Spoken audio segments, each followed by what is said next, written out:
সেই রকম ভদ্র টাইপের ছেলে আমি না হলেও আমি আমার মতোই। ছোট থেকেই, মানে যখন থেকে ভালোবাসা কি জানতে শিখেছি, তখন থেকেই মনের মধ্যে একটা স্বপ্ন ছিল যে বড় আপুর সাথে প্রেম করব। তাই যেখানে যাই সেখানেই বড় আপু খুঁজি। আমার অবশ্য ক্রাশ আছে, সে হলো মিম আপু। ও, আপনাদের তো পরিচয়ই দেওয়া হয়নি। আমি হলাম তানভীর, এবার অনার্স ফার্স্ট ইয়ারে, আর মিম এবার থার্ড ইয়ারে। তবে ছোট থেকেই আমি তাকে চিনি, মানে আমার বাবার বন্ধুর মেয়ে। সেই খাতিরে দুই বাসার মধ্যে যাওয়া আসা হতো। ছোট থেকেই মিমাপুর পেছনে পড়ে থাকতাম। আপুর অবশ্য সেই রাগ ছিল। আপু দেখতেও খুব সুন্দর ছিল, তাই পেছনে পড়েছিলাম। একদিন মিমাপুদের বাসায় যাই, আপুকে দেখলাম পড়তেছে।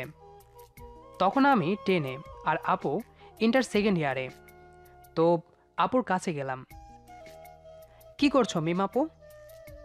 লুডো খেলছি, দেখছিস না কি করছি? ও, পড়ছো?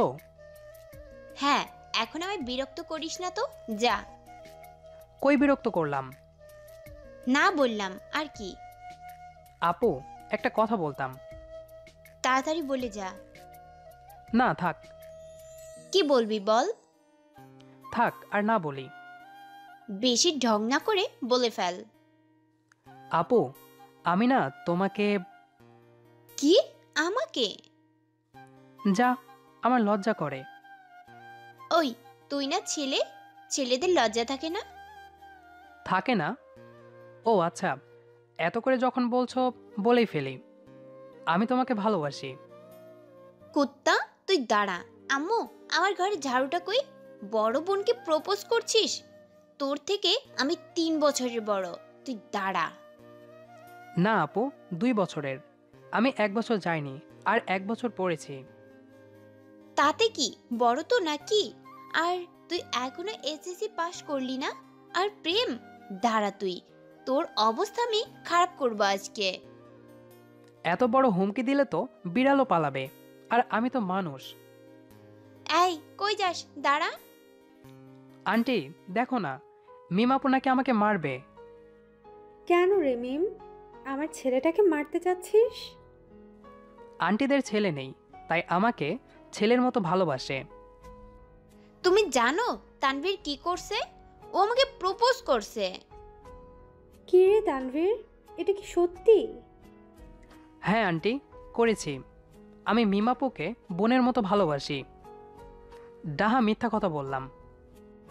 ও, এই জন্য তুই মারবি? না মা, ওই মিথ্যা বলছে। অনেক হয়েছে, এখন গিয়ে পড়তে বস। আর তানভীর, তুই আয়, এসে খাওয়া দাওয়া কর। কিন্তু মা। কোনো কিন্তু না, যা গিয়ে পড়তে বস। আচ্ছা। যাওয়ার সময় একটা ফ্লাইং কিস দিলাম। মারতে আসতে লাগলো, আর আমি দৌড়ে আন্টির কাছে গেলাম। এই তো জ্বালানো শুরু হলো মিমাপুকে। মিমাপুকে সময় অসময়ে ভালোবাসি বলতাম, আর মিমাপু রেগে গিয়ে মাঝে মাঝে উত্তম মাধ্যম দিত। ছোট ছিলাম তো, তাই কিছু মনে করতাম না। মনে রাখবেন, 18 বছরের নিচে সবাই শিশু। আপু ইন্টারে ভালো ফলাফল করলো, আর একটা ভালো ভার্সিটিতে চান্স পেল, তাই চলে গেলাম সেখানে। মজা করতে করতে কখন যে ভালোবেসে ফেলেছি নিজেও জানি না। তাই 2 বছর অনেক কষ্ট করে পড়ে ইন্টার দিলাম, ভালো রেজাল্ট করলাম, আর আপুর ভার্সিটিতেই চান্স নিলাম। ভালো রেজাল্ট থাকায় বেশি কষ্টও করতে হয়নি, তাই হয়ে গেলাম ভর্তি। কিন্তু মিমাপু জানে না যে আমি ওখানেই ভর্তি হয়েছি। তো গেলাম প্রথম দিন। আমার কয়েকজন বন্ধুও সেখানে ভর্তি হয়েছে, তাদের সাথে দেখা করে ক্লাস করতে গেলাম। ক্লাস করে বের হচ্ছি, এমন সময় মিমাপুর সাথে দেখা। আমায় দেখে তো চমকে উঠল। তুই এখানে? কেন, চান্স পেতে পারি না? না, তা না, তবে হঠাৎ করে তোকে দেখলাম, বলিসনি তো। বলিনি, এমনি। বাহ, ভুলে গেলি? তোমারে ভুলিব কেমনে, আমার তো সব জুড়েই তুমি। আবার শুরু হয়ে গেলি?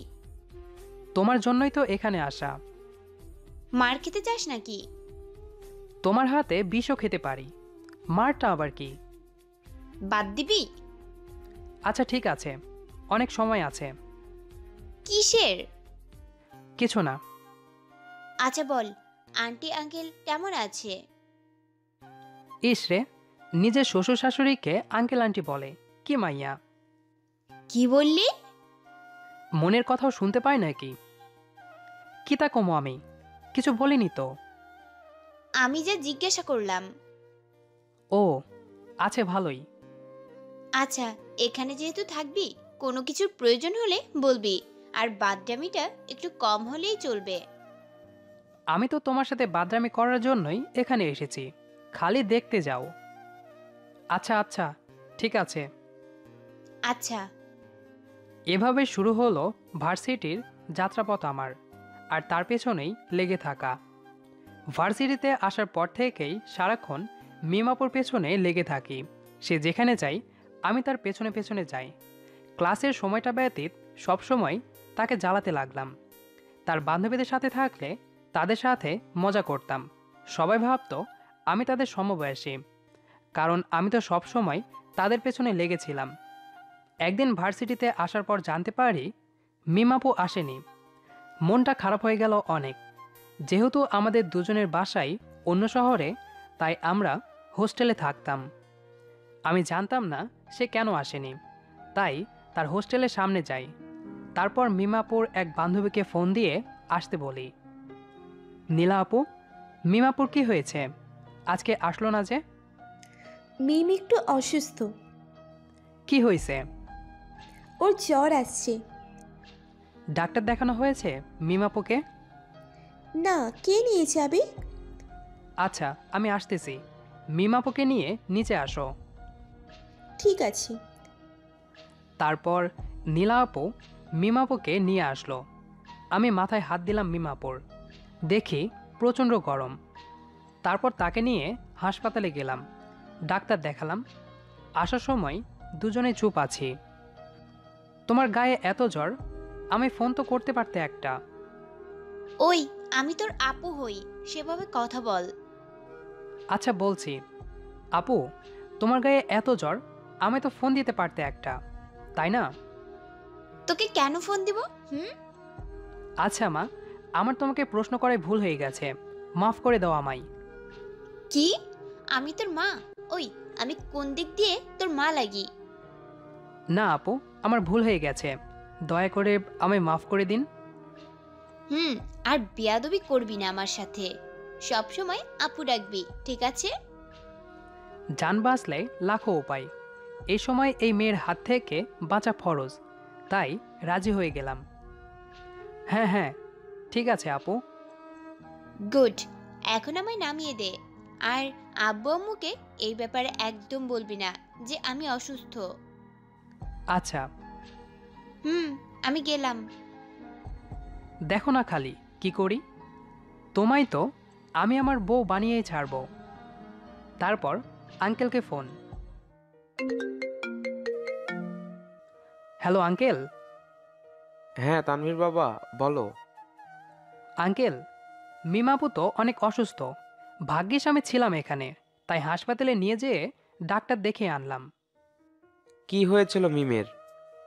চিকনগুনিয়া, একটু বানিয়ে বললাম। তুই মিমকে ডাক্তারের কাছে নিয়ে গিয়েছিলি? আঙ্কেল, ডাক্তারের কাছে নিয়ে গেলাম, দেখালাম, ওষুধ কিনে দিলাম, তারপর হোস্টেলে নামিয়ে দিয়ে এই তো আমি আসলাম। আমাকে তো কিছু বলেনি মেয়েটা। এই মেয়েটার একদিন কিছু হয়ে যাবে দেখবি। না আঙ্কেল, চিন্তা করিয়েন না, আমি আছি না। বাবা, ওকে একটু দেখে রাখিস। আচ্ছা আঙ্কেল, আপনি যেহেতু বললেন আর আমি আপনার কথা ফেলতে পারি, অবশ্যই দেখে রাখবো তাকে। আচ্ছা বাবা, ভালো থাকিস। আচ্ছা আঙ্কেল, দোয়া করিয়েন। ফি আমানিল্লাহ। আমিন। যাক, মিমাপুকে দেখে রাখার দায়িত্ব আঙ্কেল আমাকে দিল। খুশিতে তো আমার নাগিন ডাস দেওয়ার ইচ্ছে হচ্ছিল, কিন্তু নিজেকে কন্ট্রোল করলাম। পরের দিন ভার্সিটিতে যে দাঁড়াতে না দাঁড়াতেই কই থেকে যেন মিমাপু এসেই আমার শার্টের কলার ধরল। তুই আব্বুকে কি বলছিস? কই, কিছু না তো। সত্যি করে বল। কিছু বলিনি আমি। আমার চিকনগুনিয়া, তাই না? তুই আমায় খুব যত্ন করে নিয়ে গেছিস ডাক্তারের কাছে, তাই না? আমায় মেডিসিন কিনে দিয়েছিস, তাই না? হ্যাঁ, করলাম না। দাঁড়া কুত্তা, তোকে আজ মেরেই ফেলবো। তোকে যে বললাম আব্বু আম্মুকে না বলতে, কেন বললি? ভাবলাম আমি যে এত ভালো কাজ করলাম তা আমার শ্বশুর শাশুড়িকে জানানো উচিত। তাদের জামাই এত ভালো, এটা তাদের জানানো দরকার না? আবার শুরু করলি? ওই দেখ তো আশেপাশে কিছু আছে কিনা, আজকে আমি ওর মাথা ফাটাবো। দাঁড়াও আপু, আগে শোনো।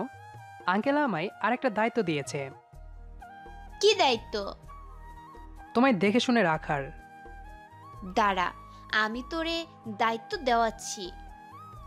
আমি তো বলেই দৌড়। ওই কুত্তা, পালাচ্ছিস কেন? তোকে আমি আজকে মেরেই ফেলবো। ধরতে পারলে তো? অতপর পালিয়ে সেখান থেকে চলে এলাম।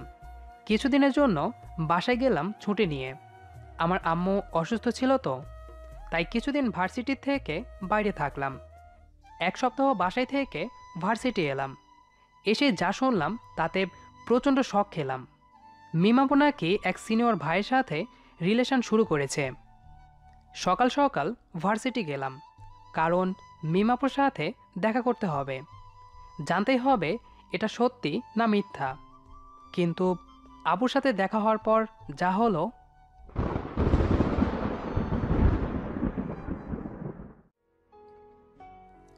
ভার্সিটিতে অনেক সকালবেলা আসার কারণে বসে থাকতে হচ্ছে।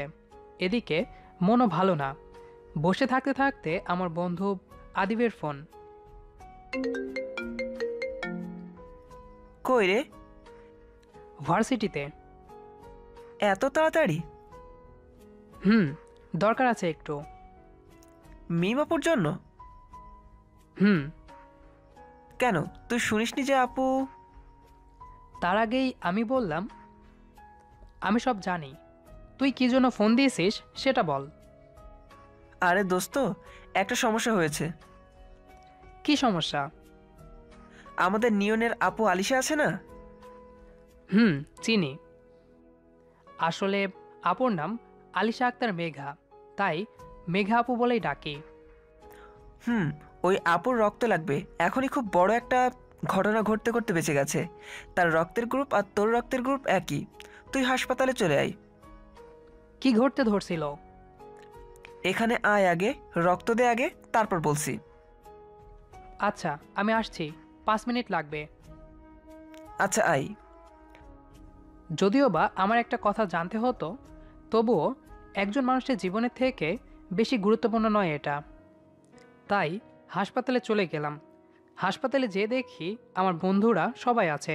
আসলে আমার বন্ধু নিয়নের বোন হয় মেঘা আপু, তাই আমাদের সবাই আছে। আমি গিয়ে দাঁড়ালাম, সাথে সাথেই আমায় নিয়ে যেয়ে রক্ত নিল। এটা আমার প্রথমবার রক্ত দেওয়া, তাই মাথাটা একটু ঘুরছিল, তাই কিছুক্ষণ বিশ্রাম নিলাম। সবাই তখন আমার কাছে এলো। এখন বলতো কাহিনীটা কি? আসলে আপু একটা ছেলের সাথে সম্পর্ক করত। আমরাও জানতাম ব্যাপারটা, শুনেছিলাম ছেলেটা ভালো। আমরাও কখনো দেখিনি।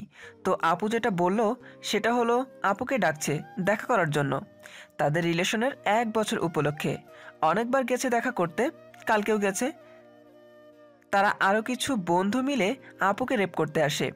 ওই যে পুকুর পাড়টা আছে না, ওই পুরাতন বাসার সামনে, ওখানে। কিন্তু ওই সময় অপু আর নিলয় ওই পাশ দিয়ে যাচ্ছিল, দেখে তারা চিৎকার দেয়। তখন পালিয়ে যায়, কিন্তু যাওয়ার আগেই আপুকে মেরে যায়, ফলে অনেক রক্ত বের হয়ে যায়। তুই ছেলেটাকে চিনিস না? না, আমি চিনি না। নাম কি জানিস? না, মনে হয় রুদ্র। আপুকে একবার বলতে শুনেছিলাম, কিন্তু একদম সঠিক করে বলতে পারতেছি না। কই পড়ে? আরে বেটা, না আমি জানি না, কই পড়ে কেমনে জানবো? ও, সেটাও ঠিক। চল দেখি আপুর কি অবস্থা। চল চল। আপুর বেডের কাছে গেলাম, এখনও ঘুমাচ্ছে। ডাক্তার বলেছে কয়েকদিনের মধ্যে ঠিক হয়ে যাবে। যদি রক্তের ব্যবস্থা তাড়াতাড়ি না করা হতো তাহলে তার অবস্থা খারাপ হতেও পারত। ধন্যবাদ দোস্ত, তুই রক্ত না দিলে যে আজকে আপুর কি হতো। আর অপু নিলয়, তোদেরকে অসংখ্য ধন্যবাদ দোস্ত। মা, বন্ধুদের মাঝে নো সরি নো থ্যাঙ্কস। তোর বোন মানে তো আমাদেরও বোন। নিজের বোনের সাহায্য করলে কেউ ধন্যবাদ দেয়? আবিদ তখন জড়িয়ে ধরে বলল, তোরাই প্রকৃত বন্ধু। বন্ধু, এখন আমায় যেতে হবে রে। ভার্সিটিতে একটু কাজ আছে, পরে এসে মেঘা আপুকে দেখে যাবনি। কি কাজ? আছে দোস্ত। আচ্ছা যা। আচ্ছা। ওখান থেকে বের হয়েই সোজা ভার্সিটি এলাম। এসে মিমাপুকে খুঁজতে লাগলাম। কিছুক্ষণ খোঁজাখুঁজির পর পেলাম। আপু একটা ছেলের সাথে ক্যান্টিনে বসে হেসে হেসে কথা বলছে। দেখেই তো মেজাজ গরম হয়ে গেল। আমি যে, মিমাপু, তানভীর, কবে আসলি? আসছি কালকে। ও দাঁড়া, তোকে পরিচয় করাই দেই। এ হলো নিবিড়, আমার বয়ফ্রেন্ড। আর নিবিড়, এ হলো তানভীর, আমার ভাইয়ের মতো। আব্বু আম্মুর খুব আদরের। তোমার সাথে দেখা হয়ে ভালো লাগলো তানভীর। আমি কথার গুরুত্ব না দিয়ে বললাম, আপু, তোমার সাথে আমার কিছু কথা আছে। হ্যাঁ বল। এদিকে আসবে একটু? এদিকে এসে তারপর বলল, হ্যাঁ বল। আপু, তুমি কি রিলেশন শুরু করেছো? হ্যাঁ করছি, দেখলেই তো। কিন্তু আপু, তুমি তো জানো আমি তোমায় ভালোবাসি। সে কি আমার থেকে ভালো? আপু, ভালোবাসায় বয়স কোনো ম্যাটার না। আপু, আমি তোমায় ছাড়া বাঁচব না। আপুর হাতটা ধরে কথাগুলো বললাম, সাথে সাথে সবার সামনে মারলো। আর একবার যদি ভালোবাসি বলছিস না, তোর বাসায় বলে দেব। ফালতু ছেলে, মাথা খারাপ করে দেয় এসব ছেলে। কি হয়েছে, তুমি মারলে কেন তানভীরকে? কিছু না, এইসব ছেলেদের মুখে না পড়ি, চলো। হাত ধরে চলে গেল। আপু আমায় 3টা চড় মারলো।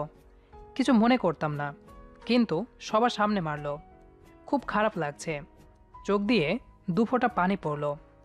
যাকে এত ভালোবাসলাম সেই কিনা এভাবে। কিছু ভাবতে পারছি না। চলে আসলাম। হোস্টেলে এসেই শুয়ে পড়লাম। আমার আবার একটা অভ্যাস আছে, যখন আমার সাথে খারাপ কোনো কিছু ঘটে তখন আমার খুব ঘুম পায়। আসলে সেই অবস্থাটা তাড়াতাড়ি কাটাতে চেষ্টা করি, তাই এসেই ঘুমিয়ে পড়লাম।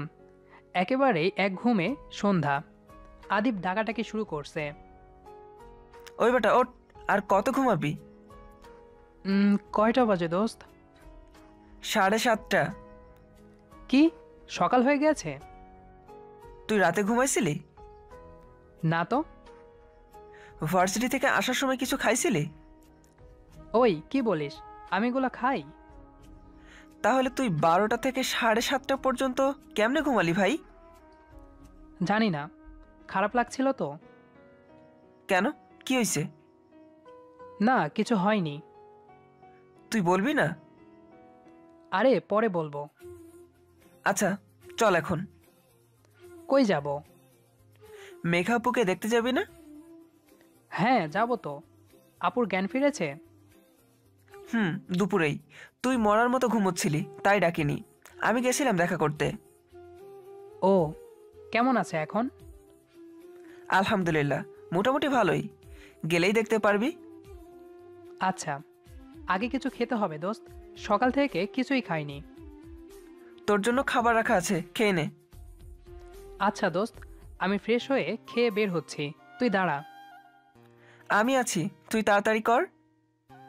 আচ্ছা। ঘুমটা হয়ে ভালো লাগছে। শুধু ভালো না, অনেক ভালোই লাগছিল। হালকা হালকা অনুভব হচ্ছে শরীরটার মধ্যে। রাতের বেলা গোসল করলাম, আরও ফ্রেশ লাগছে এখন। খাওয়া দাওয়া করে বের হলাম মেঘা আপুকে দেখতে। এতক্ষণ সময় আমার সাথে যে সকালে কি হয়েছিল তা মনেই ছিল না। স্বাভাবিকভাবে আপুকে দেখার জন্য গেলাম। হাসপাতাল আমাদের মেস থেকে খানিকটা দূরে, তাই আমরা রিক্সা করে গেলাম। হাসপাতালে ঢোকার পর আপুর বেডের কাছে গেলাম। যে দেখি আপু শুয়ে আছে, তবে দেখে মনে হচ্ছে আগের থেকে ভালো অবস্থায় আছে। আন্টির সাথে কথা বলছিল, সাথে আঙ্কেল ও নিয়ন আছে। আমাদের দেখে। তানভীর কেমন আছো? যেহেতু নিয়নের বোন, তাই আগে থেকেই চিনতো আমাদের। ভালো আছে আপু, তোমার অবস্থা এখন কেমন? আগের থেকে ভালো। জ্ঞান ফেরার পর থেকে ভালো লাগছে।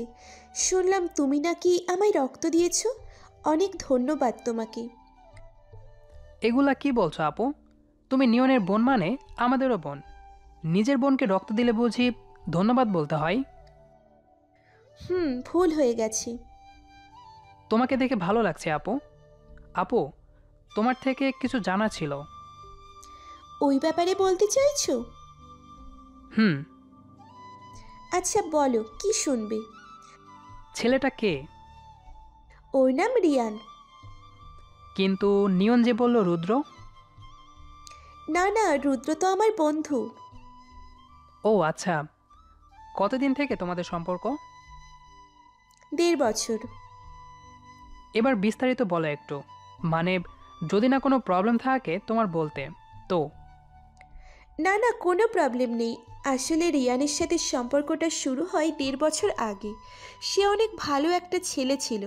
সবাই বলতো, সবার সাথেই ভালো ব্যবহার করত। যেহেতু সে নতুন ছিল, তাই কেউ তার পরিচয় ভালো করে জানতো না। আমাদের 2 ব্যাচ সিনিয়র ছিল, সবাই পছন্দ করতো তাকে।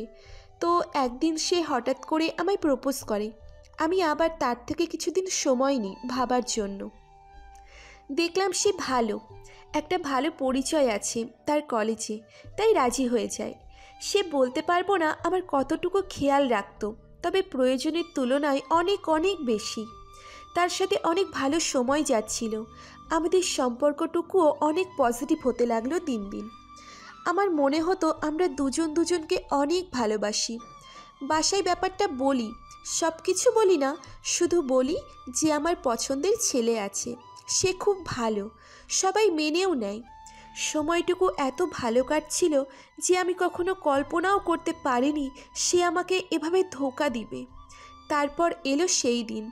সেদিন আমায় তার বন্ধুর জন্মদিনের অনুষ্ঠানে আমন্ত্রণ করে।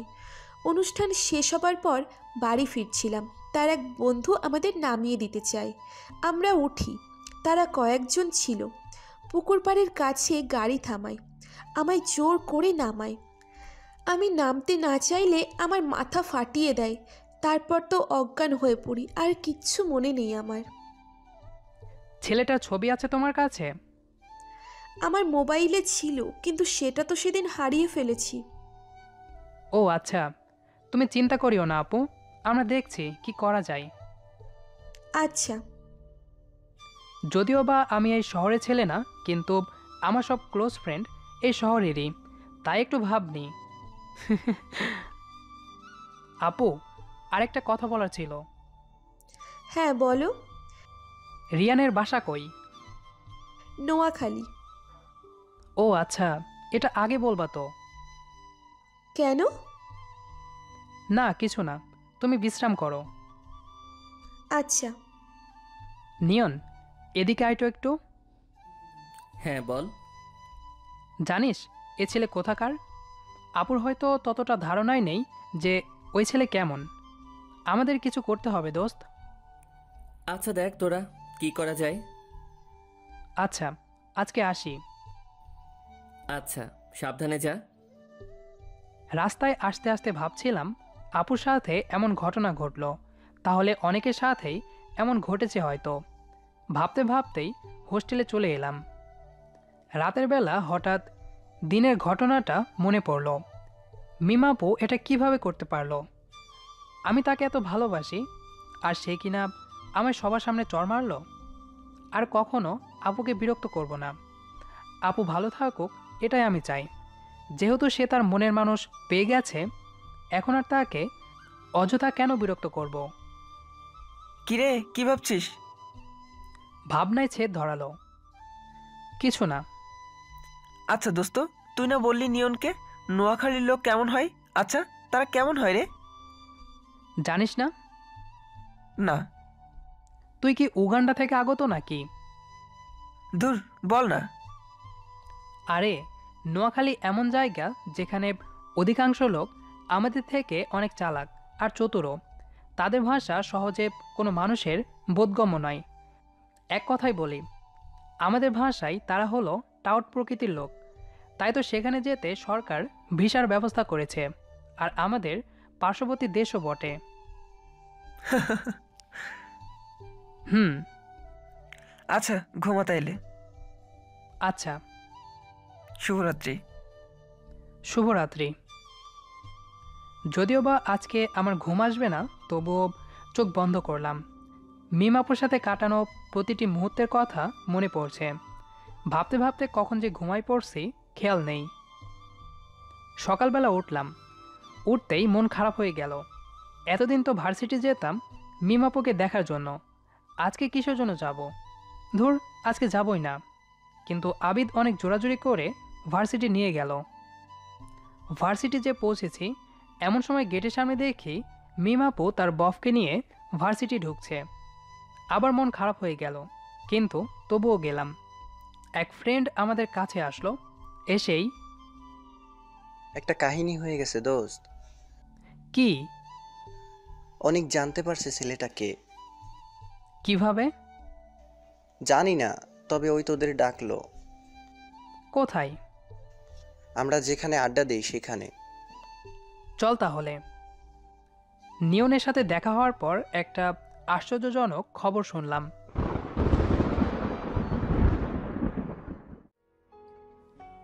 রিয়ানের সাথে দেখা হওয়ার পর থেকেই মাথার ভেতর একটা জিনিস ঢুকছে না।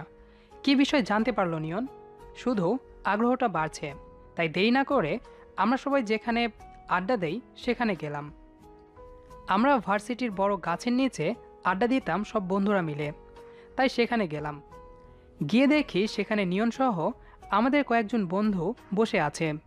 নিয়নকে দেখে অনেকটা অন্যমনস্ক মনে হচ্ছে, তাই তার কাছে গেলাম। তোর এই অবস্থা কেন? ও তুই? বলিস না বন্ধু, একটা বিষয় জানতে পারছি। কি বিষয়? সেটা বলার জন্যই তো এত তাড়াতাড়ি ডাকলাম তোদের। বল তাহলে। আপু যে রিয়ানের কথা বলছিল না, তার খবর পেয়েছি। কি বলিস? কই খবর পাইলি? অনেক কষ্ট করে বের করছি দোস্ত। এই যে, এটাও ঠিকানা। তো কার জন্য অপেক্ষা করছি? চল যাই। যাব, তবে এখন না। কেন? মনে নেই আজকে কার ক্লাস আছে? কার? শ্রুতি ম্যামের। ও আচ্ছা, তাহলে তো ফাঁকি দেওয়াই যাবে না। চল। কি ভাবছেন আমরা ম্যামকে দেখার জন্য যাচ্ছি? ভুল। আসলে নাম শ্রুতি, কাজে বিশ্রুতি।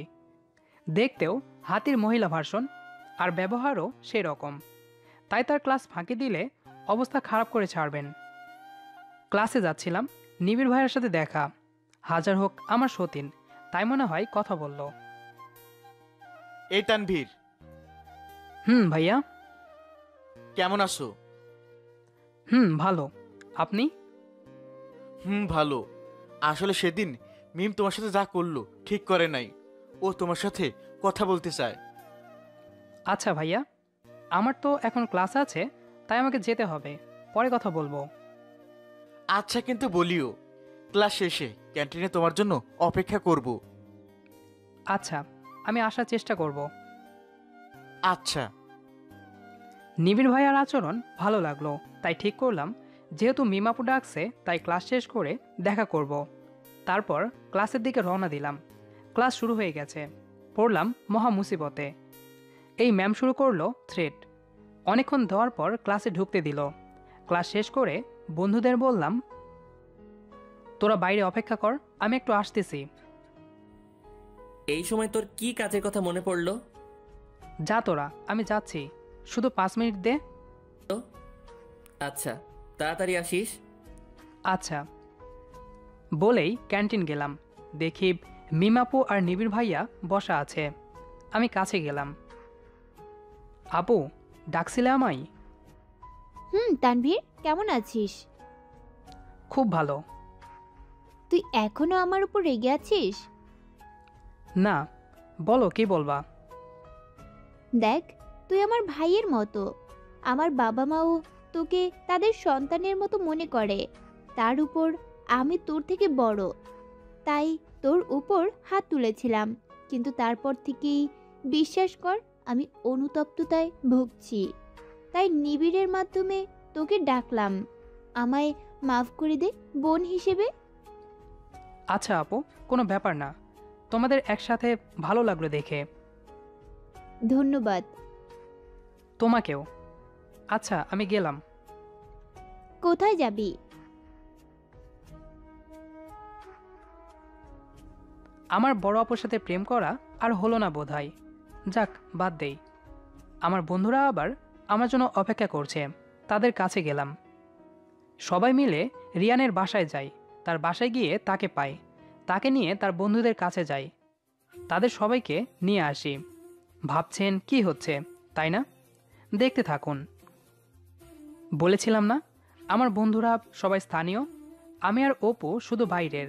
আবিদের চাচ্চু রাজনীতির লোক, তাই তার সাহায্যে সবাইকে ধরে ফেলি। বেশি বেগ পেতে হয়নি। তারপর তাদের সবাইকে নিয়ে আসি মেঘা আপুদের বাসায়। মেঘা আপু রিয়ানকে দুটো থাপ্পড় মারে। সবাই তার কাছে ক্ষমা চাই। তারপর আমরা সবাইকে পুলিশের হাতে তুলে দেই। এ সব কিছুর প্ল্যান করেছিলাম আমি। যেহেতু আমাদের কাছে প্রমাণ আছে, সেহেতু সহজে ছাড়া পাবে না। মেঘা আপু তাড়াতাড়ি সুস্থ হওয়ায় তাকে আজকেই হাসপাতাল থেকে ছেড়ে দেয়। আর আজকে সবাইকে ধরতে পারায় আপু খুব খুশি। তানভীর, জি আপু।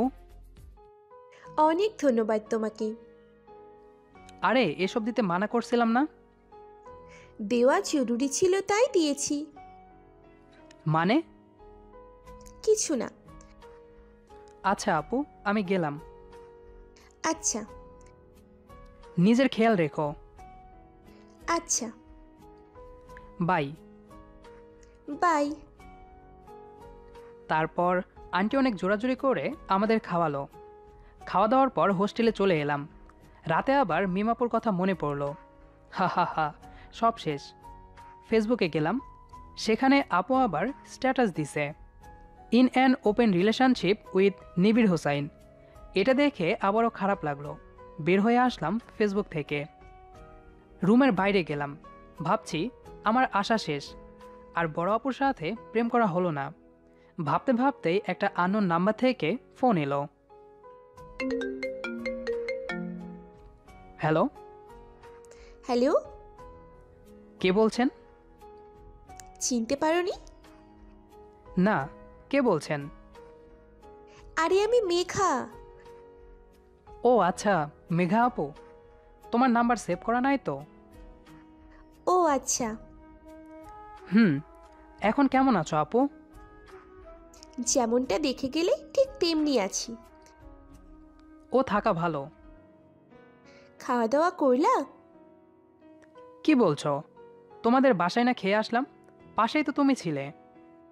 ইস, মনে ছিল না। মন কোথায় থাকে?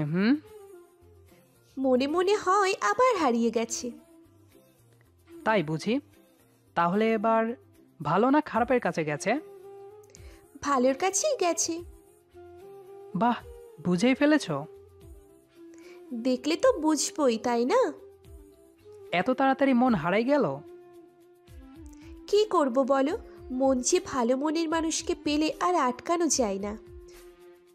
ও আচ্ছা। হুম। তো কে এসে? বোঝার সময় এলে ঠিক সে বুঝবে। মানে? কিছু না, বাই। কেটে দিল। আজব তো, কি যে বলে গেল কিছুই বুঝলাম না। যাই, অনেক রাত হয়েছে, ঘুমাতে হবে। সারাদিন অনেক ধকল গেছে। সকালবেলা ফ্রেশ হচ্ছিলাম, দেখি নিয়নের ফোন। হ্যাঁ বল। দোস্ত, একটা কাজ করতে পারবি? কি কাজ? মেঘা আপুকে একটু কলেজে নিয়ে যাবি? আসলে আমি এই নিয়ে যেতাম, কিন্তু আমার একটা কাজ আছে, তাই যদি তুই নিয়ে যাইতি। আচ্ছা, আমি নিয়ে যাব এখন। ধন্যবাদ দোস্ত। হুর শালা। হুম। হ্যাঁ। আরে আসিস। আচ্ছা। তারপর গেলাম মেঘা আপুদের বাসায়। যে দেখি আপু আগে থেকেই তৈরি আছে, তাই আপুকে নিয়ে কলেজের দিকে রওনা হলাম। মেঘা আপুকে নিয়ে ভার্সিটিতে এলাম। সারা রাস্তায় আপু আমার দিকে সরে আসছিল। নিজের ভেতর কেমন যেন একটা কিছু কাজ করছে, তাই তাড়াতাড়ি ভাড়া মিটিয়ে কলেজের দিকে গেলাম। আপু পেছন থেকে অনেকবার ডাকলো, আমি না শোনার ভান করে গেলাম। ক্লাসে ঢুকলাম।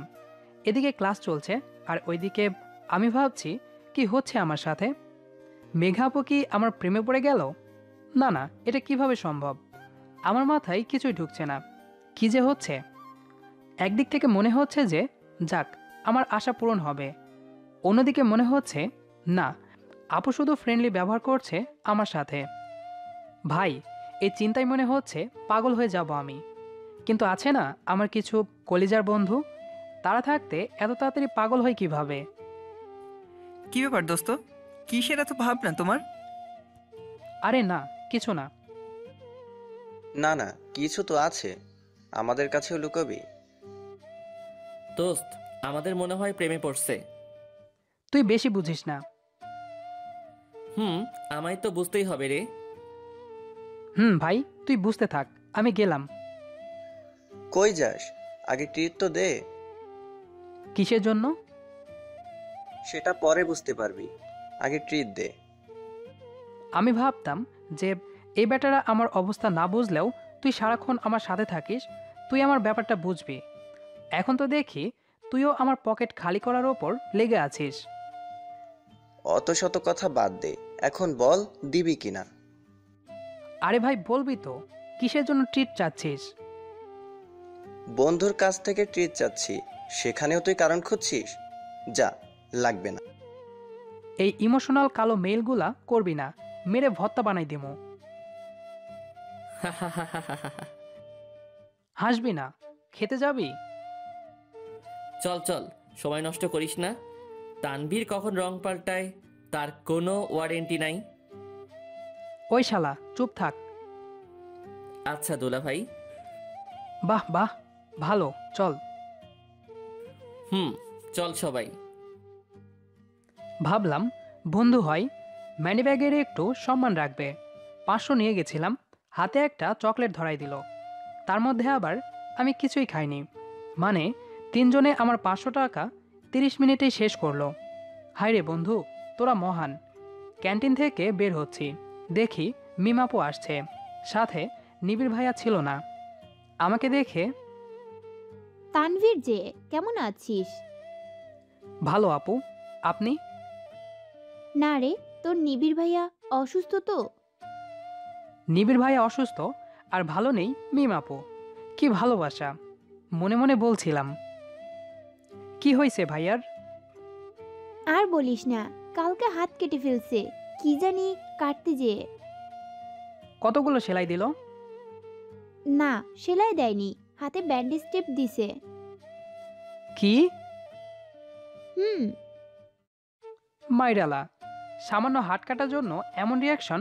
বড় কিছু হইলে তো মনে হয় হার্ট অ্যাটাক করবে এই মেয়ে। আপু, আমি যাই, আমার একটু কাজ আছে। এখানে থাকলে আমি পাগল হয়ে যাব মিমাপুর কথা শুনে। প্রেমে পড়লে মানুষ নাকি বিবেক বুদ্ধি হারাই ফেলে, কথাটা শুনেছিলাম, আজকে নিজের চোখে দেখলাম। ভালো হয়েছে এই মেয়ের পেছনে ঘোরা বাদ দিছি, নইলে নিজের সাথে আমাকেও পাগল বানাই দিত। আচ্ছা যা। বলেই কেটে পড়লাম। যাক বাবা, বাঁচলাম। গেট দিয়ে বের হচ্ছিলাম, সাথে আছে অপু। এমন সময় পেছন থেকে মেঘা আপুর ডাক। এই তানভীর, জি আপু, বলো। তোমার সাথে কিছু কথা আছে। বলো। আপু, একটু সামনে যাও তো। অপু সামনে যাওয়ার সাথে সাথেই আমার শার্টের কলার ধরল। ওই ক্যান্টিনের সামনে যে মেয়ের সাথে কথা বললা, সে কে? মিম আপু।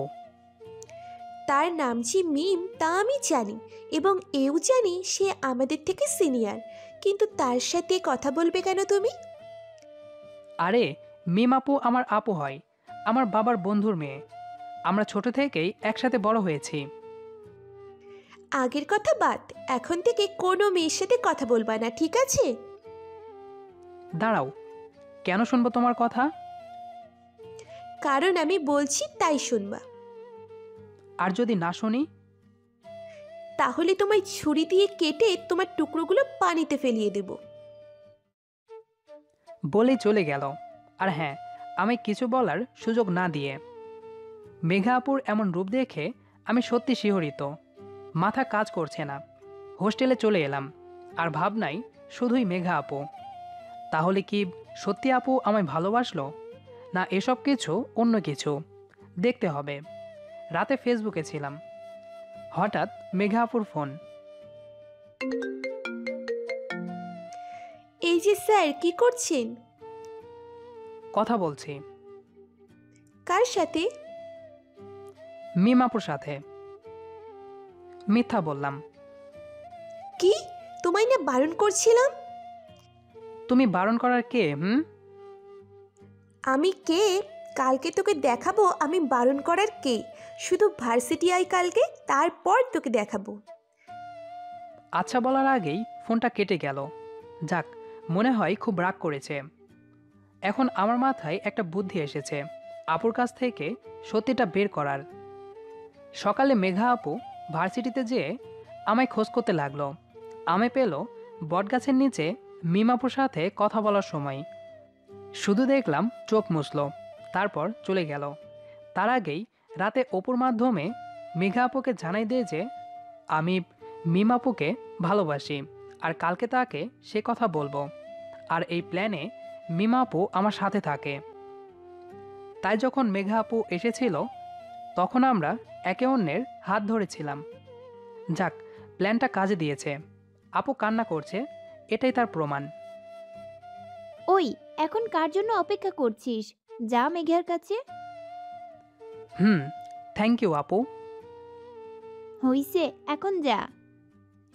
আচ্ছা। পরে সব জানাস। কেন আপনাকে জানাবো? বলে চলে এসেছি। মেঘা আপুকে খুঁজতে লাগলাম।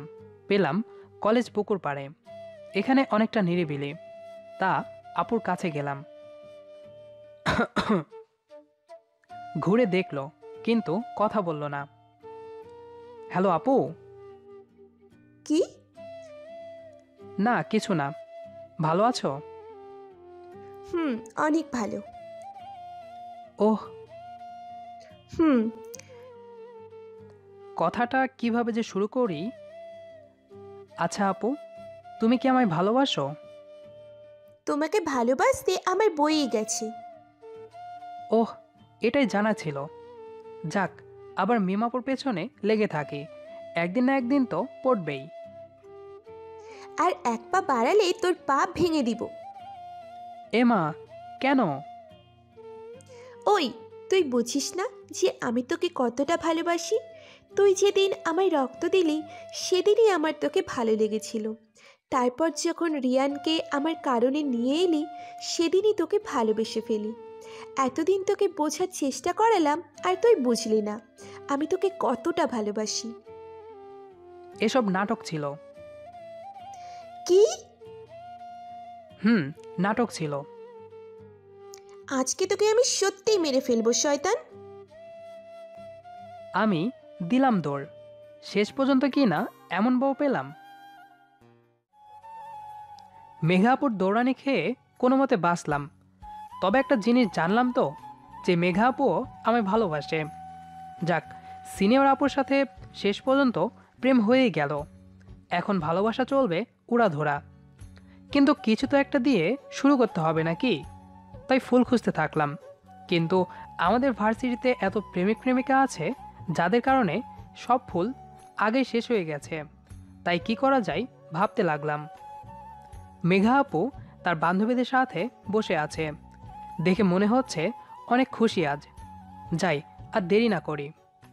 আমায় সামনে দেখেই রেগে আগুন, চোখ মুখ লাল করে ফেলেছে। যা, কি করলাম আমি আবার? তার বান্ধবীগুলোও হাসাহাসি করছে।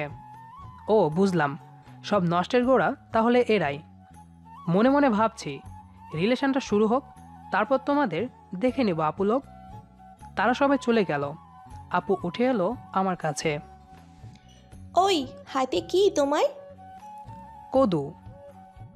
কদু দিয়ে কি করবে? তোমায় তো প্রপোজ করা হয়নি, ভাবলাম রাগ করে আছো, প্রপোজ করলে রাগও ভেঙে যাবে, আবার রিলেশনও শুরু হবে। কুত্তা, তাই বলে কদু? দুনিয়াতে আর কিছু পেলি না? কদু দিয়ে কেউ প্রপোজ করে? আর বলো না, গেলাম ফুল নিতে, কিন্তু নাই, সব শেষ করে দিয়েছে হারামির বাচ্চাগুলো। পরে দেখি সেখানে কদু অনেকগুলো। মনে হয় কদুর গাছ লাগিয়েছে ভার্সিটির বাগানে। তাই ভাবলাম যখন গোলাপ নেই তখন কদুই ব্যবহার করি। তাই তোমার জন্য কষ্ট করে কাটা তার টপকে এই কদু নিয়ে এসেছি। কদু তাই না? দাও, কদু দাও। আজকে যদি কদু তোমার মাথায় ভাঙতে না পারছি, তাহলে আমার নামও মেঘা নয়। এত রাগ করো কেন? আমি তো ভালো জিনিসই আনছি, এটা বাসায় নিয়ে যেয়ে রান্না করেও খেতে পারবে। তোর কদু তুই নিয়ে যা, লাগবে না তোর প্রপোজ করতে। তুই তোর কদু নিয়ে থাক, আমি গেলাম। ওই সোনা, কই যাও? কদুটা অন্তত নিয়ে যাও। ধুর, এত কষ্ট করে কদুটা নিয়ে আসলাম আর না নিয়েই চলে গেল। যেই লাও সেই কদু হইল। যাই, এটা তো কোনো কাজে লাগবে না, তাই বিক্রি করে দেই, সাথে কিছু আয়ও হবে। কি বলেন? কদু 20 টাকা দিয়ে বিক্রি করলাম। তারপর বন্ধুদের কাছে আসলাম। কি মামা, কই থেকে আসলি? কদু বিক্রি করতে গেছিলাম। হ্যাঁ, কস কি? কই পাইলি কদু? কদুর ব্যবসা শুরু করলি নাকি? আরে না শালাবাবু, আসলে না, এদের বলা যাবে না, শালারা পচাবে এখন আমায়। আসলে হয়েছে কি, তার আগেই মেঘা আপুর আগমন। আমি বলছি কি হয়েছে। তুমি কেন বলতে যাবা? আমি বলছি তো। থাক, আপনাকে কষ্ট করতে হবে না, আমিই বলছি। তোমাদের এই উগান্ডিয়ান বন্ধু আমায় কদু দিয়ে প্রপোজ করতে গেছিল, আর কিচ্ছু পায়নি নাকি, এই জন্য সেই কদু আবার বিক্রি করে আসলো। একে একটু বুঝাও আর একটু সামলিয়ে রাখিও, কখন যে আবার পিটান খাবে।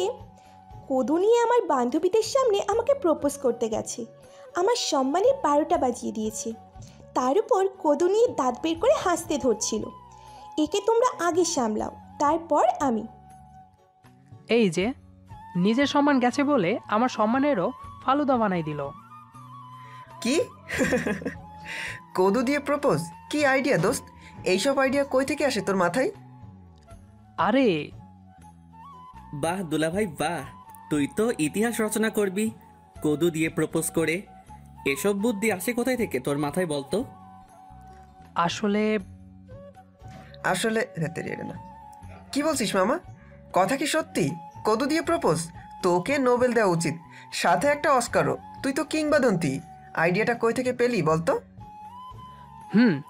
হয়েছে কি, আরে বল বল, লজ্জা পাস না, বল। বেটারা বলতে দিচ্ছিস কই? বলার আগেই তো কথা বলছিস। কি বলবো তাহলে?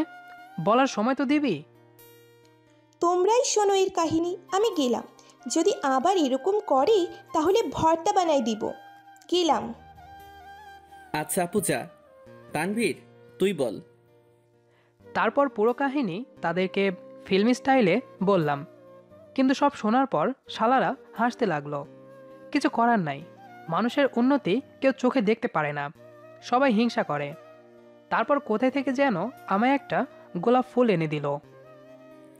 যা দুলাভাই আমার বোনটাকে পটাই আয়। এরকম শালা যেন ঘরে ঘরে জন্ম নিক। লাভ ইউ শালাবাবু। আরে যা আগে, মেঘা পড়ে গেছে। আচ্ছা।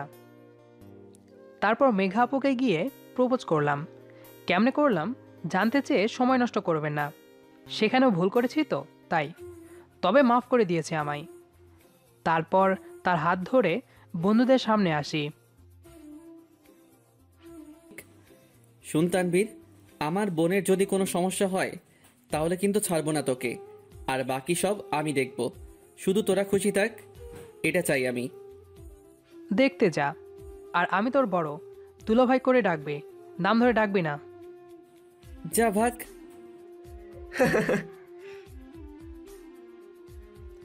আমাদের রিলেশন শুরু হলো। হুম, বরফের সাথে প্রেম করার শখ তো অনেক আগেই পূরণ হয়েছে, এখন বিয়েটাও হবে। হুম, আজ আমাদের বিয়ে। 5 বছর রিলেশন করার পর আজ বিয়ে আমাদের। পরিবার রাজি করানোর দায়িত্ব নিয়েছিল নিয়ন, আদিব আর অপু। আমারও ভালো জায়গায় চাকরি হয়, তাই সবাই রাজি। আর সব থেকে বেশি যার জন্য বিয়েটা হচ্ছে সে হলো মেঘা। হুম, আমার জন্য সে এতদিন অপেক্ষা করেছে, তাই আজকে বিয়েটা সম্ভব হচ্ছে। আমি অনেক খুশি আজ, তবে এর মধ্যেও অনেক ঘটনা আছে। মেঘার সাথে বিয়ে, ও সরি, সে তো এখন আমার হবু বউ। আমার আর তাদের পরিবার একটা অনুষ্ঠানের আয়োজন করেছে, অনেকেই নিমন্ত্রিত। তার আগে এত আগে চলে না আসে, কিছুটা পেছনে ফেরা যাক। মেঘার সাথে রিলেশন শুরু হওয়ার পর থেকেই মেয়েটা আমার যত্ন নিতে শুরু করলো, কিন্তু একটু বেশি। তবে আমার ভালো লাগতো, তার কথা মতো চলতাম তো, তাই বেশি ঝগড়া হতো না। তবে শুনেছিলাম একটা রিলেশনে এই ঝগড়া না থাকলে নাকি রিলেশনটাই অপূর্ণ থাকে, তাই মাঝে মাঝে আমি ওর সাথে ঝগড়া করতাম। পরে অবশ্য আমাকেই তার রাগ ভাঙাতে হতো। মিমাপুর সাথে কথা বলা সহ্য করতো না, একদিন দেখে ফেলে। আমি মাঝে মাঝেই লুকিয়ে কথা বলতাম, তো সেদিন দেখে ফেলার পর সে কি কান্না। পরে অনেক কষ্টে তার রাগ কমাই। তারপর থেকে মিমাপুর সাথে আর কথা বলতাম না। একদিন আমাদের ভার্সিটির সিনিয়রদের বিদায় হচ্ছে, আমি দেখলাম সব থেকে ওই দিন খুশি ছিল মেঘা। আমি তার কাছে যাই। কি ব্যাপার, এত খুশি কেন আজ? আজ আমি সব থেকে বেশি খুশি, কিন্তু কেন শুনি? কারণ আজকে আমার সতীন চলে যাচ্ছে এই ভার্সিটি থেকে। মাইরালা, কবে সতীন হলো তোমার? কেন, তোমাকে বলতে হবে কেন? না, এমনি বললাম আর কি। কেন, বলার প্রয়োজন নাই বুঝি? না, তোমাকে শোনানোর কোনো দরকার নাই। যাও তো, আমায় একটু মজা নিতে দাও। আচ্ছা আচ্ছা, যাচ্ছি। হুম। পাগলিটা শুধু শুধু অনেক খুশি হয়েছিল সেদিন। তার তো একথা মনে ছিল না পরের বছর সেও চলে যাবে এই ভার্সিটি ছেড়ে, আর আমায় থাকতে হবে আরও একটি বছর। দেখতে দেখতে ওই বছরটিও শেষ হয়ে গেল। যেদিন শেষ দিন ভার্সিটিতে, সেদিন মেঘার সে কি কান্না। আরেকবার দেখতে হলো, সবার সামনে জড়িয়ে ধরেছিল আর কাঁদতে লাগলো। ওই পাগলি, এত কাঁদো কেন? শুধু তো ভার্সিটি ছাড়ছ, দূরে তো আর যাচ্ছ না। জানি না, আমি যাব না, আবার পড়ব। তোমাকে ছাড়া একা থাকতে পারবো না এই 1 বছর। পাগলামি একদম করবা না, ভালো করে পরীক্ষা দিবা। আর আমি তো সব সময় আছি তোমার সাথে। দেখো, এই 1 বছর দেখতে দেখতে কেটে যাবে, তারপর ভালো একটা চাকরি নিয়ে সোজা তোমার বাসায় যাব।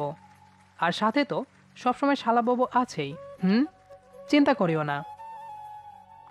অনেক কিছু বলে বোঝানোর পর পাগলিটা রাজি হয়। ভার্সিটি থেকে তার চলে যাওয়ার পর ভাবছিলাম একাকিত্ব বাড়বে, কিন্তু উল্টো আরও বেশি সম্পর্ক মজবুত হতে লাগলো। হঠাৎ করে দেখা করা, সারাদিন কথা বলা, সে যে দূরে এখন সেটা মনেই হতো না। কেটে গেল আরেকটি বছর। এদিকে সম্পর্ক মজবুত হতে থাকলো, আর অন্যদিকে বন্ধুত্ব গাঢ়। নিয়ন, আমি, অপু আর আদিব আর কিছু ফ্রেন্ড একজন আরেকজনকে ছাড়া থাকতে পারতাম না। খুব ভালোভাবে সবাই পাশ করে বের হই। আর আল্লাহ তাআলা আমাদের বন্ধুত্বটাকে এত মজবুত করলেন যে সবাই একসাথে একটা মাল্টিন্যাশনাল কোম্পানিতে জয়েন করি। আমার আরও 1 বছর লেগে যায় ভালো একটা পজিশন তৈরি করতে। তবে তার আগেই নিয়নের মাধ্যমে মেঘার বাবা মায়ের সাথে কথা বলে আব্বু আম্মু কথা পাকাপাকি করে আসে। তারপর আজ বিয়ে। সবাই এসেছে, আমি আর মেঘা পাশাপাশি বসা। শাড়ি পরে মেয়েটাকে আরও সুন্দর লাগছে। ও, মিমাপুও এসেছে, সাথে তার কোলে একটা ফুটফুটে বাচ্চা মেয়ে। নিবিড় ভাইয়ার সাথে আপুর বিয়ে হয় 2 বছর আগে। সবাই খুশি। দেখো তো মিমাপুকে কেমন লাগছে? কি? এই, আমি কি করলাম আবার? শুধু জিজ্ঞাসা করলাম। আজকে তোমার বিয়ে, কিসের কি নিজের বউয়ের প্রশংসা করবে তা নয়, অন্যের বউয়ের দিকেই নজর। এ মা, শুধু তো একটা কথা বললাম। মা, আজকে তুমি চলো, তোমার অবস্থা খারাপ হবেই শয়তান। এহ, আজকে না আমাদের বাসরাত? তোমার বাস্যটা বের করব আজ। না, এ হতে পারে না। অনেক হয়েছে, এবার থামো। Okay ma'am. স্যার। সত্যিকারের ভালোবাসাগুলোর মনে হয় এভাবেই সমাপ্তি হয়। বেঁচে থাকুক সবার ভালোবাসা। কি মামা, হয়ে যাক একটা সেলফি? হ্যাঁ, অবশ্যই। ভাবি রেডি? রেডি। ক্যামেরাবন্দি হলাম আমার সব থেকে প্রিয় 4 জন মানুষের সাথে। ভালো থাকুক তারা, আর আশা করি সব সময় সবাই একসাথেই থাকতে পারবো। সবার ভালোবাসাগুলো বেঁচে থাকুক। সবাই ভালো থাকবেন। পুরো গল্পটি আপনাদের কাছে কেমন লেগেছে সেটি অবশ্যই কমেন্ট করে জানাবেন। আর নিয়মিত এরকম ভালোবাসার ভিডিও পেতে আমাদের চ্যানেলটি সাবস্ক্রাইব করে আমাদের সাথেই থাকবেন। আর এখনও যারা সাবস্ক্রাইব করেননি তারা অবশ্যই সাবস্ক্রাইব করে দেবেন। ধন্যবাদ সবাইকে।